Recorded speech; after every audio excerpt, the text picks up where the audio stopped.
What's up, you guys? I'm Dan. This is Frugal Not Cheap, and today we're going to take a look and see if Tesla's software has gotten any better over the last 6 months since their holiday update.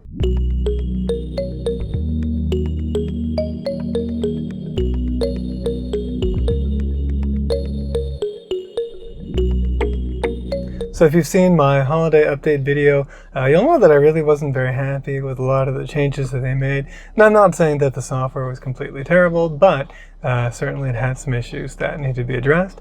So let's take a look today and see if they fixed any of those. Max got a nice bath today. He's looking quite fly. It's a bit warm on my lap though, so we're gonna move him over here.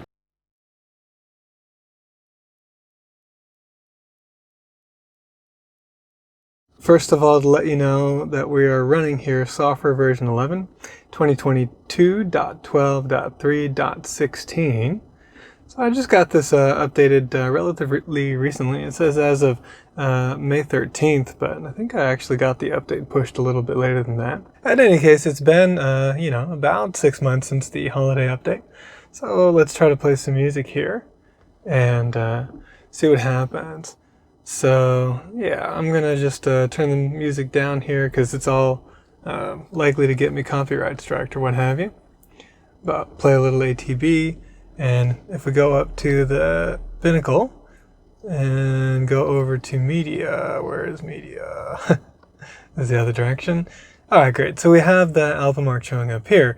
Now the problem though is going to be, will the album art change when we change the track? So let's change the track. And no, they still have not fixed USB album art. We're playing a different song. We do have the right album art in the main screen, but it's not showing up here. I don't know why they can't fix that. That's really pretty lame. Alright, so what else is going on with this new version of software? So hopefully some things have improved. Some of the gripes that I had, well, let's take a look at one of them. One of them was setting up your charge status or your charge limit. So if we go over here to the vehicle and then we go over to charging. So now my issue was that this used to take the full screen. And so it was really easy to set exactly the percentage that you wanted for the charge. But now it's this little tiny deal, right? I mean, this is what, 2 inches across? This is just crap UI. It's just not good UI. And no, I don't like it at all.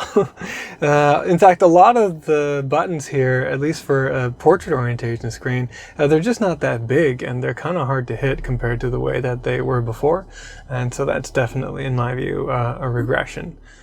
Some of the things have been kind of fixed, like you can now again, excuse me Max, see superchargers along nearby and their status, so that part's good.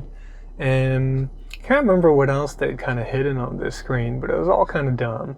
And those things are back. And a lot of the things that were taken away for Model 3 and Y were not taken away from the Model S and X, the older ones anyway, such as the dash cam indicator here and also Sentry mode indicator up here. And then of course your LTE and Bluetooth indicators. All that stuff has always stayed here on the Model S for the MCU2 refresh. So that's good. Things that are gone though, which should not have been gone, are the things that are down here. Now I do like that they added some customizability. So if you click and hold something, then you have some customization here and you're able to switch out some of these icons at the bottom, and there's a decent amount of room. And then this icon over here for recents isn't the worst idea either, because you might want to get back to something that you were working on recently. So it's a little more sort of Android or iOS-like, which is nice. However, the dumb thing that they did, as we can see there, is that they moved your front defrost, rear defrost, and seat heaters off of this bar. They used to be persistent all the time. Now, I know Elon says that all input is error and it should somehow read your mind and know exactly what you want to do, but one, that's not realistic. And then two, these serve as not only toggles, but indicators. So I might have my seat heater on. So let's turn the seat heater on real quick. Turn the well, not the passenger one, because Max isn't in, he'll get overheated. We don't want to do that. We'll turn the driver's side heater on. on medium because it's quite hot here, or low on because it's quite hot in Texas. But here's the problem. So the heat seater's on.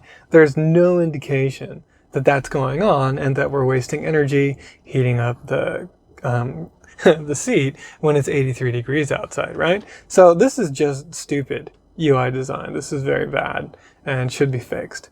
The swipe up to get the climate control is okay, but it's still really kind of dumb that you've got, if you tap on that, oops, wait, is this different? I think, yeah, if you tap on the temperature toggle up and down, you get this sort of mini mode one, and then if you hit the temperature itself, the reading 72 there, then you get the main menu, which you can also get from swiping up.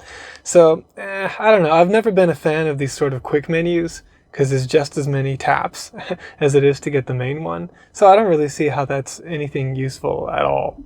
Yeah, I don't like it. And then I definitely don't like, again, that I don't have indicators. So I might not know, is my defroster still on, rear or front? And then also the seat heaters. And it's also really dumb that the only one of the seats that I can grab here to drop onto the dock is the driver's seat.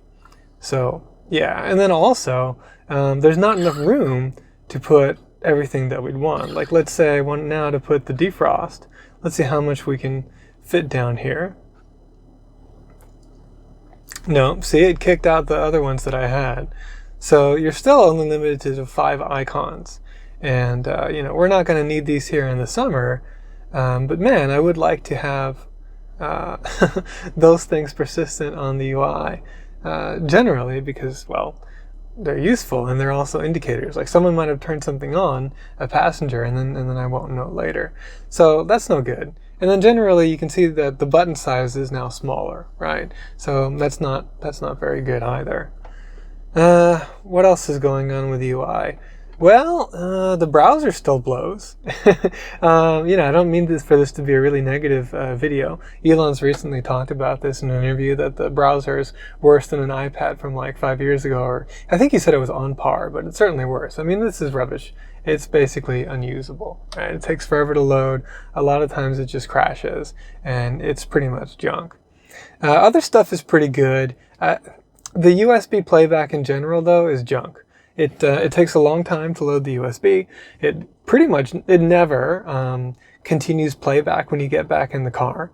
And it used to be you could just hit a voice command and say USB, and it would play USB music. Let me toggle out of that so we can test that, because maybe they fixed it since the last update, but I kind of doubt it. USB. Oh, okay, good. So they have fixed it. So in the last update, for some reason, I wasn't able to get it to play music with that command because it's a nice and short one. But it looks like that one's working, so I'm happy about that, definitely. So what else is there to say about the UI? I don't know. Yeah, generally that's it. I wish they would make a lot of improvements to USB music. I know I'm one of the rare ones out there. A lot of you guys are using Spotify or TuneIn or whatever. And it is nice, by the way, that they have made it so you can toggle these sources quite well. So, of course, you can't toggle off streaming karaoke or TuneIn, which is fine. But you can toggle off Spotify, Tidal, or Bluetooth if you don't happen to be using them. And I find that the quality is just nowhere near as good on any of those. Tidal can be good they can be good if you save the files onto the drive. But for that, USB is just better. So, yeah. So overall, is the UI terrible? No. But could it stand to use a lot of improvements? Yes. And I still think that they made some regressions, and they haven't made right on those regressions yet. Namely, this is stuff down below, and then the USB album art, and then also just USB playback resumption as well. So I think it's about time to get Max inside. So that's it for today's quick video. I hope you enjoyed it. If you did, please hit the like button and consider subscribing. Thank you very much for watching, and I'll see you in the next video.